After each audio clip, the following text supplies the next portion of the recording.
دیکھیں یہ جو سورۃ المائدہ کی آیت نمبر 67 ہے نا، واللہ یعصمک من الناس، اور اللہ تعالیٰ آپ کی حفاظت فرمائے گا لوگوں کے شر کے اگینسٹ، اس کی پریکٹیکل ایگزیکیوشن اللہ کے محبوب صلی اللہ علیہ وآلہ وسلم کی مبارک زندگی میں ہم نے کئی جگہ پر دیکھی ہے۔ سب سے مشہور تو وہ واقعہ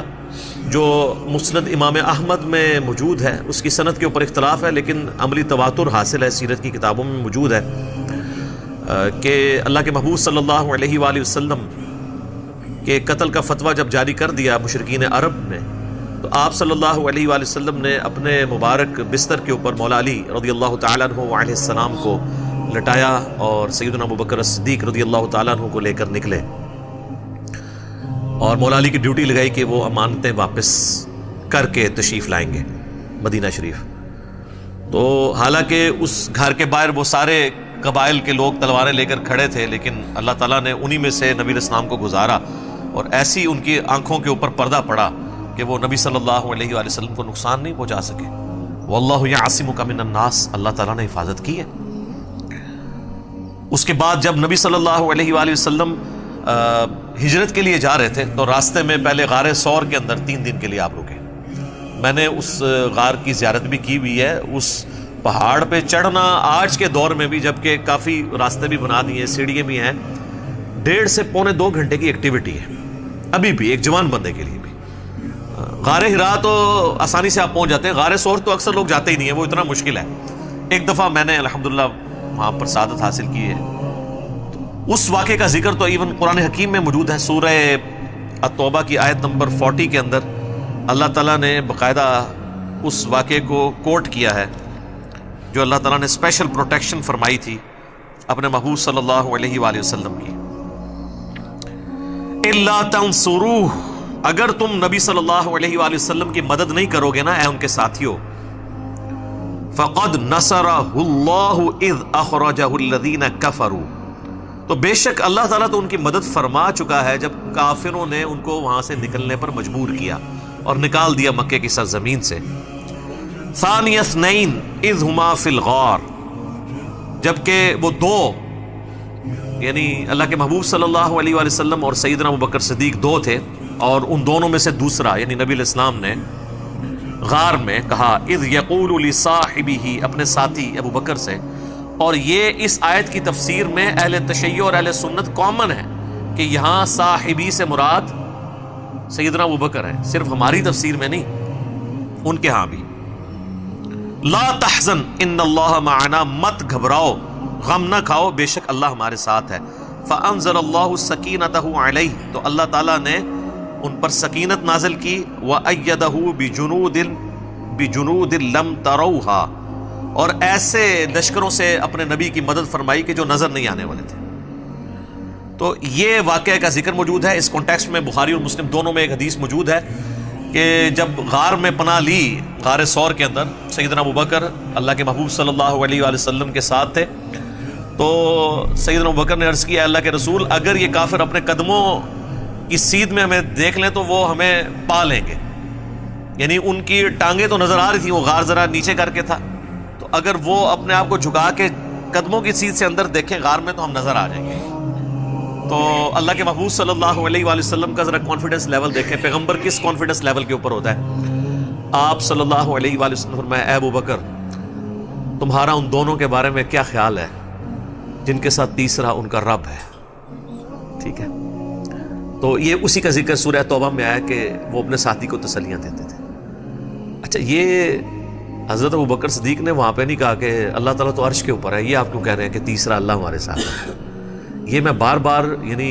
اہل حدیث کو اس حوالے سے کہتا ہوں کہ تھوڑا اس حوالے سے اپنے اوپر نظر ثانی فرمائیں۔ آپ استوا علی العرش کی ڈیٹیلز بھی اللہ پر چھوڑ دیں، اور اللہ کی جو انسانوں کے ساتھ معیت ہے اس کی ڈیٹیلز بھی اللہ کے سپرد کر دیں، اس کی تعویل نہ کریں، نہ آپ جہمیہ بنیں نہ مجسمہ بنیں، یہ معاملہ اللہ کے سپرد کریں۔ اللہ اپنے عرش پر مستوی ہے جیسا اس کی شان کے لائق ہے، وہ اپنے عرش پہ مستوی ہوتے ہوئے ہمارے ساتھ ہے۔ نحن اقرب الیہ من حبل الورید، وہ ہماری رگ جان سے بھی زیادہ قریب ہے جیسا کہ اس کی شان کے لائق ہے۔ سورۃ المجادلہ میں ہے نا کہ تم 3 نہیں ہوتے کہ چوتھا تمہارا رب تمہارے ساتھ ہوتا ہے، ٹھیک ہے جی۔ تم 5 نہیں ہوتے کہ چھٹا تمہارا رب تمہارے ساتھ ہوتا ہے، نہ اس سے کم نہ اس سے زیادہ، تم جہاں کہیں بھی ہو وہ تمہارے ساتھ ہوتا ہے۔ اور کس طریقے سے آپ کو سمجھایا جائے، بخاری اور مسلم دونوں میں حدیث ہے، اللہ کے محبوب صلی اللہ علیہ وآلہ وسلم اصحاب کے ساتھ جا رہے تھے، تو اصحاب بلند آواز سے کوئی پڑھ رہا تھا اللہ اکبر، کوئی کہہ رہا تھا سبحان اللہ، کوئی پڑھ رہا تھا لا الہ الا اللہ اونچی آواز میں، تو آپ نے فرمایا کہ تم کسی بہرے اور غائب کو نہیں سنا رہے۔ تو اس کا الٹ کیا ہوگا کہ اللہ سننے والا ہے اور غائب نہیں ہے، وہاں پر ہے جیسا کہ اس کی شان کے لائق ہے۔ اور پھر آپ نے مزید وہم نکالا کہ تمہارا رب تمہاری سواری کی گردن سے بھی زیادہ تمہارے قریب ہے۔ جب انسان اونٹ پہ بیٹھا ہو تو اس کی کوہان اور گردن قریب ہوتی ہے نا، اس سے زیادہ تمہارے قریب ہے جیسا کہ اس کی شان کے لائق ہے۔ اور پھر آپ نے کہا کہ مجھے اللہ تعالیٰ نے جنت کے خزانوں میں سے ایک خزانہ دیا ہے، وہ میں تمہیں تعلیم کر دیتا ہوں، لا حول ولا قوت الا باللہ، نہیں ہے طاقت گناہوں سے بچنے کی اور نہ ہے توفیق یا ہمت نیکی کے کام کرنے کی مگر اس کی توفیق سے، اس کی دی ہوئی طاقت سے۔ خیر یہ میں نے ضمناً بات کی۔ تو غار ثور میں نبی صلی اللہ علیہ وآلہ وسلم کی مدد ہوئی۔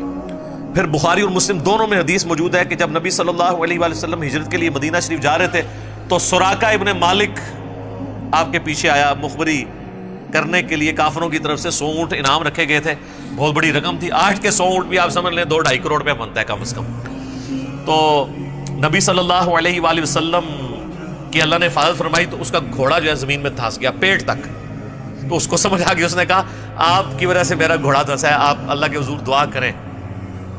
کہ اللہ تعالیٰ جو ہے وہ مجھے نجات دے۔ تو نبی علیہ السلام نے دعا کی تو وہ گھوڑا باہر نکل آیا۔ تو اس نے کہا کہ بس میں اپنا آپ کے بارے میں نہیں بتاؤں گا، راستے میں کوئی ملے گا نا تو میں اس کو کہوں گا، وہ کیونکہ بڑا مشہور کھوجی بھی تھا، کہ میں اس طرف دیکھا ہے، اس طرف نبی صلی اللہ علیہ وآلہ وسلم اور ان کے ساتھی نہیں ہیں، تو وہ چلا گیا۔ باقی روایتوں میں ملتا ہے کہ نبی علیہ السلام نے اس کو خوشخبری بھی دی تھی کہ میں تیرے ہاتھوں میں کسرا کے کنگن دے رہا ہوں، تو دیکھ رہا ہوں۔ تو بڑا حیران ہوا کہ پرشین امپائر کا جو سردار ہے وہ پھر حضرت عمر کے دور میں حضرت عمر نے تھوڑی دیر کے لیے اسے کنگن پہنا کے وہ نبی علیہ السلام کی بشارت پوری بھی کی، اور اس نے کہا یہ تو میرے، ان کا نا تیرے نہیں، صرف حضور نے دیکھے تھے، یہ مسلمانوں کا مال ہے، مال غنیمت میں جمع ہوگا، یہ ایکولی ڈسٹریبیوٹ ہوگا ایز پر جو اللہ کا قانون ہے۔ تو وہاں پر بھی اللہ کے محبوب صلی اللہ علیہ وآلہ وسلم کی اللہ تعالیٰ نے غیر معمولی مدد کی۔ اور ایک اور حدیث ہے صحیح بخاری اور صحیح مسلم دونوں میں، نبی علیہ السلام ایک جہاد کے سفر میں تھے تو آپ کے اصحاب بھی آپ کے ساتھ تھے، ایک جگہ آپ کیلولا کے لیے رکے دوپہر کے وقت درخت کے نیچے آرام کرنے کے لیے، تو آپ نے اپنی مبارک تلوار جو ہے وہ لٹکا دی درخت کے اوپر۔ تو ایک پینڈو کوئی عربی شخص آیا، اس نے وہ تلوار اتاری اور نبی علیہ السلام کے اوپر سونت لی اور کہا کہ اے محمد اب تجھے میرے ہاتھوں سے کون بچائے گا۔ سر یہ موت کو اتنا قریب دیکھ کے تو نبی علیہ السلام فرمایا اللہ بچائے گا، ٹھیک ہے نا۔ تو بخاری مسلم میں اشارتاً موجود ہے کہ اس کے ہاتھ سے تلوار چھوٹ گئی، لیکن دلائل النبوہ امام بیہقی کی کتاب میں اور کتابوں میں مشکات میں بھی حدیث موجود ہے کہ وہ جب نبی علیہ السلام نے اللہ کہا نا تو وہ اس پہ ایسا روب طاری ہوا کہ اس کے ہاتھ کمکمانے شروع ہو گئے، تلوار نیچے گر گئی، نبی علیہ السلام نے تلوار اٹھا لی۔ آپ فرمایا اب تجھے کون میرے ہاتھوں سے بچائے گا؟ تو وہ پھر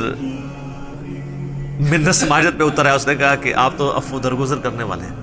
تو نبی علیہ السلام فرمایا تو گواہی نہیں دیتا کہ میں اللہ کا پیغمبر ہوں؟ تو اس نے کہا نہیں یا رسول اللہ۔ اس پہ تو حالانکہ غصہ ہونا چاہیے تھا نبی علیہ السلام نے، پھر بھی آپ فرمایا ٹھیک ہے جا، میں نے تجھے امان دی، ٹھیک ہے۔ تو یہ نبی علیہ السلام کی حفاظت اللہ تعالیٰ نے کئی موقع